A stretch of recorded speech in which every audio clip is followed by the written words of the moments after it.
Rob Lucci, c'est un Ouais, bonhomme qu'on Christo. connaît depuis longtemps et tout. C'est un gros rageux, encore maintenant. Il dit ouais, Luffy, je vais te battre et tout. Alors que même Luffy lui a dit gros, arrête. Même sur un malentendu, tu me bats Je pas. peux pas. Parce que tu ne peux pas, parce que tu n'as pas le niveau de Queen qui a battu l'équivalent de moi, Yonko, donc Big Mom. Tu n'es pas. C'est le mec qui veut que. Le mec qui veut en profiter pour qu'elle est Queen. Tu n'as pas le niveau de Queen, Rob Lucci. Tu ne peux pas. Même sur un malentendu, tu ne peux pas me battre. Ça ne sert à rien. Rob Lucci, tu n'as pas un niveau extraordinaire. Donc voilà. Mais on connaît Rob Lucci, il est chiant, il est borné, c'est un rageux. Ensuite, on a eu une petite alliance avec Luffy, Kaku, Lucci, Zoro. C'était plutôt intéressant, j'ai bien aimé. Donc là, il remonte un petit peu dans mon estime, Rob Lucci. Là, il mange avec eux, tout va bien. Chapitre précédent, quand on a eu la révélation à la fin, t'avais boum, il y avait Rob Lucci qui mangeait, sourire et tout. C'est bien. Mais après, malheureusement, on a quoi? On a Rob Lucci nous a appelé. Maintenant, on a exactement toutes les infos. Donc moi, je me dis, je lui laisse le bénéfice du doute. Parce que je me dis, il y a un monde où Rob Lucci a compris que dans tous les cas, même Saturne l'a dit, bon, il n'est pas au courant Lucci, mais il se dit que quoi qu'il arrive, ils vont me fumer moi aussi. Parce qu'il a échoué, parce qu'il ne sert plus à rien, parce que pour tout un tas de raisons. Peut-être que Rob Lucci a donné de fausses infos. Et là, je dirais masterclass. Si c'est le cas, je dirais big masterclass de Rob Lucci et je n'appellerai plus jamais flop Lucci ou flop Gucci. Maintenant, s'il donne des infos, bon, ça soulève une problématique. Est-ce qu'on peut vraiment lui en vouloir? Dans la mesure où il reste un agent du GM. Je sais pas. Ça me fait quand même chier. Ah non, il a donné ses... Ah non, lui, ses fesses, ils sont tatoués GM. Lui, il a des tatouages du gouvernement sur tout le corps. Il est passionné du gouvernement mondial, de toute façon. Pour moi, Là, moi, je suis plutôt satisfait parce que je me dis, voilà, il a pas retourné sa veste. Je me dis, tu vois, on n'est pas dans un manga où juste une discussion te fait tourner la veste. Sa personnalité reste la même. Son objectif, c'est aider le gouvernement mondial. Il sait où est sa place et il va essayer de faire de son mieux pour l'aider. Du coup, moi, je suis content de le voir de ce côté-là et pas l'avoir vu changer d'avis juste parce qu'il a été traumatisé par les séraphins qui lui ont ravagé le crâne. Ouais, mais d'un autre côté, en même temps, Kaku est out. En même temps, lui, il te dit aussi qu'il a souffert. Donc, du coup, ça veut dire que même si les hostilités reprennent, ok, qu'il donne autant d'infos qu'il veut de son côté, mais en termes de combat, il sert plus à rien, c'est fini. Déjà que de base, il servait pas à grand chose, alors là. Ça va, il peut te recombattre. S'il est encore du même camp. Bah, apparemment, il a pris cher. Hein. Apparemment, il a pris cher. Bah, du vice, ouais, il peut bah faire ouais. du sal à des Mugiwara. Hein.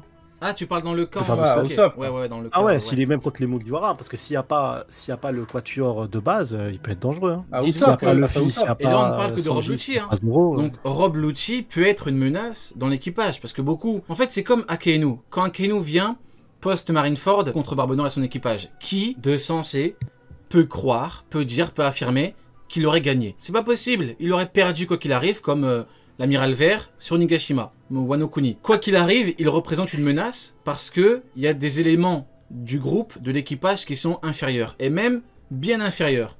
Donc c'est comme Garp sur la ruche. C'est une menace, quoi qu'il arrive, pour les randoms, pour les Vascochottes, pour les Pizarro, même si je vous l'accorde effectivement. Je suis pas non plus là pour remuer la merde, hein, comme Butcher, big up à lui, mais il est vrai qu'il n'a pas non plus one-shot Pizarro, ça c'est un fait. Mais c'est quand même une menace. Maintenant oui, encore une fois, il n'a pas one-shot technique finale, oui, c'est vrai. Mais bon, c'est quand même une menace. Donc comme Rob Lucci, comme un amiral, donc comme Kizaru. Et du coup par rapport à Rob Lucci, Neil, tiens dis-moi, est-ce que tu penses qu'on peut lui en vouloir si, je sais pas, si on peut dire qu'il trahit les Mugi, parce que tu sais, t'as une espèce d'alliance, tu vois. Vite fait, non. Pour moi, il n'y a pas d'alliance là. Il y a clairement on est obligé de se débrouiller parce qu'on est les otages d'un Yonko. Hein. Il n'y a pas d'alliance. Donc non, il les trahit pas, il fait juste son métier. Et qui est donc d'être oh putain, j'allais dire une dinguerie. L'employé du Gorosei. J'ai même pas envie de savoir le mot que tu allais utiliser. Être l'employé du Gorosei. La petite chose du Gorosei, oui. Coup, voilà, exactement. Et du coup, ouais... Je pense pas qu'on puisse lui en vouloir, c'est un peu sa nature et c'est un peu ce pourquoi il existe depuis qu'il a, je crois que c'était quoi, 13-15 ans. Un délire quand il avait fait la mission où il a tué tout le monde. Il était jeune, ouais. Voilà, donc dès le début, il était pro-gouvernement. Ouais, mais bon, le problème, c'est que là, tu sais, t'as une espèce une alliance inopinée, tu vois. Donc pour moi, c'est un petit peu, toute proportion gardée, bien évidemment, God Valley, Garp et Roger. Est-ce que vous pensez que Garp... Ah ouais, toute proportion gardée alors. Exactement, bien évidemment tout en majuscule, en lettres lumineuses. Il n'y a aucune proportion qui n'a pas été gardée là. Genre un Garp qui en fin de bataille commence à taper les mecs de l'équipage. Non. On a comme info que à la fin, la marine du coup coursait l'équipage de Roger. On a cette info là, mais si on a comme info que après la bataille, t'as Garp qui commence à frapper des Peter Mou, des mecs comme ça, il s'agirait d'aller se faire foutre. Je pense que vous serez d'accord avec moi. Donc là, quand t'as une alliance comme ça, faut pas... c'est pas double jeu, c'est pas triple jeu, c'est de la merde là. Donc au bout d'un moment, tu donnes des infos comme ça, je sais pas, ferme-la.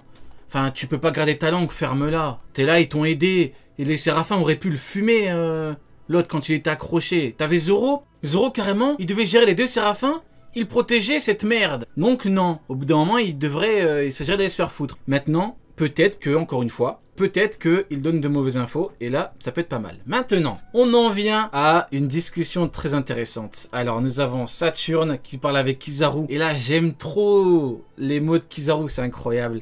Il y a Saturne qui dit « Tu as entendu ça, Borsalino ?» Il fait « Oui !» Chapeau de paille parle avec arrogance pour nous faire croire qu'il contrôlait la situation, mais on dirait bien qu'il est coincé comme un rat. Kizaru abuse. Quand il dit coincé comme un rat, bon, il fait surtout référence à, du coup, au fait que la marine a encerclé et tout. Mais ce qui est formidable, c'est que là, t'as typiquement la réaction d'un amiral. C'est-à-dire que c'est comme Akainu quand il part voir l'équipage de Barbe Noire. T'as l'amiral vert quand il avance vers Wano. T'as vraiment ce côté où le mec parle comme s'il était invincible. Donc c'est formidable, il est coincé comme un rat. Il parle de Luffy et de son équipage, ils ont battu l'équipage de Kaido. Mais le monsieur, il arrive, il a besoin de l'autorisation de Saturne pour se torcher le cul. Il arrive, il parle de Luffy comme si c'était une merde. Il est coincé comme un rat. Donc je trouve ça formidable. Je trouve que Kizaru est un fou furieux. Et après, bon oui. Ça c'est dans un... Bon, on va séparer les discussions. D'abord, qu'en penses-tu, Sunny, à ce niveau-là? Je trouve qu'il ouvre un peu trop sa bouche pour rien, notre ami. Mais après, ce qui est bien, c'est que lui, en fait, c'est vrai qu'il sait pas ce que c'est que le Gear 5, il sait pas ce que c'est que Joy Boy, il sait pas exactement ce qui s'est passé avec Kaido. Il va être choqué. Honnêtement, si jamais Oda, il nous met Luffy face à l'horrible Pizarro, il va être choqué de voir ce que le rat va lui faire. Il va être traumatisé. Parce qu'en fait, il fait le malin, parce que pour lui, Luffy d'il y a 2 ans, c'était pas le Luffy de maintenant. Quand il va voir le niveau qu'il a atteint, mais ça va être incroyable. Ça va être incroyable. J'ai tellement hâte de le voir face au Gear 5 et faire une tête en mode mais c'est quoi ce bordel, je comprends plus rien. Mais ça va être... il va être traumatisé, il va dire mais c'est quoi ce bordel? C'est quoi ce merdier? Où est-ce qu'on m'a amené? Il va se sentir coincé dans un rat dans son propre corps, le pauvre. Masterclass. Ce que va lui faire Luffy, c'est trop. Et toi, Neil, juste au niveau des mots de Kizaru quand il dit qu'il est coincé comme un rat, déjà qu'est-ce que t'en penses à ce niveau-là? Mais... le frérot, il est resté bloqué sur Shabondi. Il a entendu, il y a des séraphins dans des bulles. Il a dit bulle, Shabondi. C'est tout. Lui, c'est son... dans sa tête, il n'y a que ça. Bulle, Luffy, Shabondi. Il est bloqué. Il n'a pas compris qu'en face de... C'est vrai qu'il est bête. Faut le savoir. Il est bête. Ouais, il est bête. Vraiment, il est bête. Il sait même pas utiliser un escargophone, Neil. Tu te rends compte à quel point il est bête? Il doit savoir ce qui s'est passé sur Dressrosa. Dressrosa, t'as quand même Luffy qui allait à fond contre Fujitora en lui disant... frérot, je vais te taper à gauche, je vais te taper à droite. À un moment, il faut qu'il arrête. Il allait, enfin à fond, il a même pas utilisé le Gear 4, mais bref, il allait contre Fujitora en mode je vais le défoncer. Si il y en a un qui s'en prend, un amiral qui s'en prend à mes amis, je me suis entraîné pendant 2 ans pour le tuer. Il dit le terme tuer, tu vois. Donc c'est pas lui qui va lui faire peur, frère. À la limite, Luffy peut avoir peur de ce que représente Kizaru pour d'autres personnages. Attends, on parle d'abord des mots de Kizaru. Ouais, vas-y. Eh oui.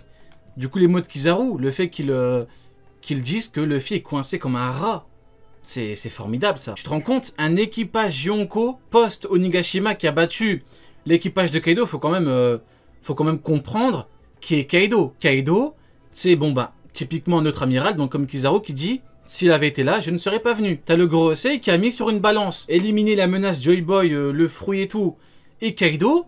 Énervé Kaido, ils se sont dit oula, est-ce que ça en vaut la peine? Bien sûr que ça en vaut la peine, mais même eux ils sont cons. Mais bon, c'est quand même énervé Kaido, pour eux c'est un truc de ouf, c'est le plus important. C'est un truc de Kaido, malade. c'est 20 ans de règne, 20 ans de tranquillité dans le nouveau monde. C'est ça Kaido, Luffy l'a battu. Kaido c'est 20 ans de règne, c'est un empereur. Un empereur c'est pas un amiral que tu peux remplacer comme ça, boum, parce que tu fais une bêtise. T'as le Tenryubito, il a dit si tu ne protèges pas, si on a un qui est blessé, Boum, on claque des doigts, on appelle Un le empereur, GOAT. il se fait Singarling Figarland, Un il va te empereur, ouais. punir, il va te remplacer. Un empereur, c'est pas Un ça. empereur, il se fait empereur. Un empereur, il devient empereur tout seul. Un amiral, il postule. C'est ça. Un empereur, il se fait empereur. Exactement. Un empereur, il n'a pas de N+1, il n'a pas de N+2. Il est dicté par sa propre volonté, c'est tout. Les autres, c'est des êtres soumis. Ils sont incomparables. Des On peut êtres pas soumis, comparer un t'as tout amiral dit. et un empereur. Mhm. C'est le jour et la nuit. Ouais, c'est que les empereurs, c'est des êtres qui se sont faits eux-mêmes par leur propre volonté. Ils sont dictés, soumis juste à leur propre volonté. Les amiraux et les empereurs, ils sont idéologiquement incomparables. Il l'est par sa puissance et par la suprématie de son règne. C'est tout, c'est incomparable. Les deux sont liés. Un empereur, c'est tellement loin d'un amiral. Je peux pas comparer un amiral à un empereur comme je peux pas comparer un commandant à un empereur. Un empereur, c'est quelque chose. T'as C'est tout tellement dit. puissant. C'est une tellement fort, anomalie. c'est- Il faut dire le award, mon cher Sonny. C'est une Ah ouais, anomalie. C'est une anomalie. C'est une anomalie. C'est une anomalie à Une tous les anomalie. points de Et vue. les gens, ils comprennent pas. Il y a encore des fous furieux. Je vois sur Twitter leur compréhension de l'œuvre. Elle est pas Twitter. catastrophique. Elle est cataclysmique. Franchement, je sais pas comment. Est-ce qu'ils vomissent sur la page et entre les trous de vomi, ils essayent de lire l'œuvre. J'ai compris ça. Ils avancent. Je sais pas ce qu'ils font. Pour penser que Rob Lucci a donné un combat à Luffy. Mais là, c'est même plus une lecture anale. Oula. Si tu te crèves les deux yeux et tu essayes de lire en Oula. Oula. Décidément, ce soir, ça va dans dérapé. tous les sens. Décidément. Comment ça, mon ref? Comment ça, mon ref? Mais les rêves, c'est la rêve. Vous Décidément. l'avez oublié ou Sur quoi quoi? Comment ça, mon ref? Vous l'avez oublié ou quoi? Ça date, c'est vrai. Ça fait longtemps que je l'ai pas dit, mais. Ah ouais, mais là, même le HUC, ça suffit pas. Là, je te dis, il faut se crever les deux yeux et essayer de lire en marbre là où il y a rien fait, rien fait pour. Tu vois, je comprends pas pourquoi il y a rien de. Ils lisent en Merde. sentant le chapitre.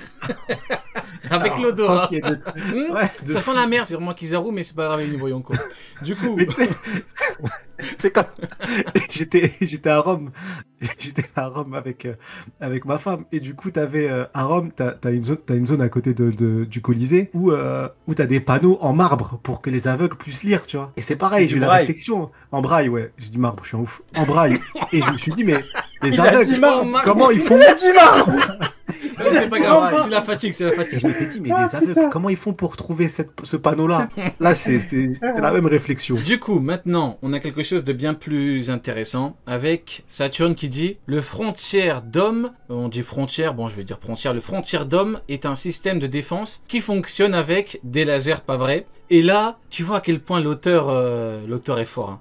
Là, il te met directement une info capitale dans la discussion. Tu ne peux pas les manipuler, après tout, tu es un homme lumière. Et là, en fait, ça paraît tellement, maintenant ça paraît évident, que du coup, le truc fonctionne avec des rayons. L'auteur en avait parlé, du coup, au début de l'arc.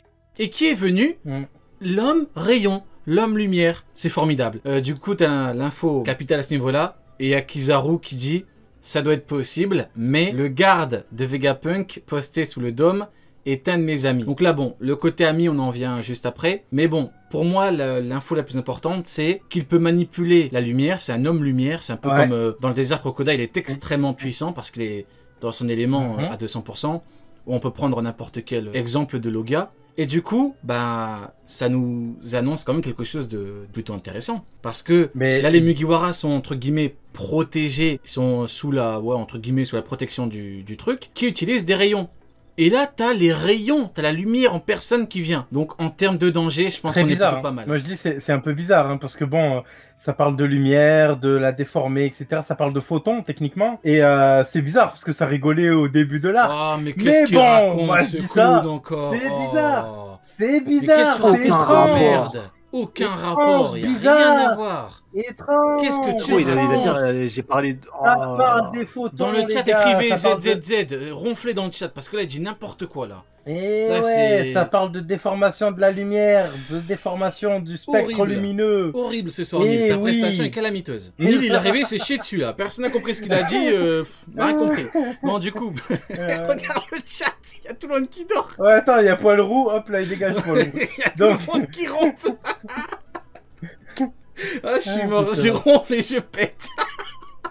Je suis mort. C'est faux, en plus, on rigolait pour autre chose à l'époque avec Sony. Je sais pas si tu te rappelles, Sony. Entre-temps, bon, Neil est Ouais, vous devenu avez fou. bien rigolé, ouais. Entre-temps, Neil est devenu fou. Bien Ah, on rigolé, a ouais. bien rigolé. Ah, vous avez bien rigolé, ouais. Du coup, Ah, voilà. c'est bien marré. Du coup, quoi t'en avais là-dessus par rapport à Kizaru qui manipule la lumière et Pas du trop coup, intéressant parce que du coup c'est une clé. Du coup pour moi c'est ça l'élément le plus important du chapitre pour lequel son nom est important dans le chapitre. c'est que Kizaru, de base, il a vécu, on a eu une petite case de flashback, il a vécu avec Vega et Sentomaru. Donc il y a de grandes chances que beaucoup de recherches faites par Vega et même sur la protection du dôme, plein d'avancées, ont été faites en compagnie et grâce à Kizaru. Et il y a un lien fort, et donc je trouve ça super intéressant que ça soit peut-être une clé de voûte dans le scénar, que ça va nous permettre d'avancer de fou, et qu'actuellement le statu quo qui était un peu en mode personne peut rentrer, personne peut sortir, qu'est-ce qu'on fait, il se passe rien, et il y a pas besoin de déchiffrer le code pour que ça soit déjà la merde. Et maintenant la question c'est ça, pour moi la question c'est est-ce qu'il est capable d'endommager le dôme, ce qui va permettre à plusieurs personnes de rentrer, d'où les commandants de Barbe Noire aussi. Est-ce qu'ils vont pouvoir s'infiltrer comme ça, ou est-ce qu'il y a que lui qui va pouvoir rentrer? Mais pour moi, c'est ça la question que je me pose. Sony, n'oublie pas un truc, c'est que là, on nous a présenté en début d'arc l'arme ultime contre Kizaru. N'importe qui prend ce gant, il lui fout un pain, il prend le pain, il n'y a pas besoin de haki.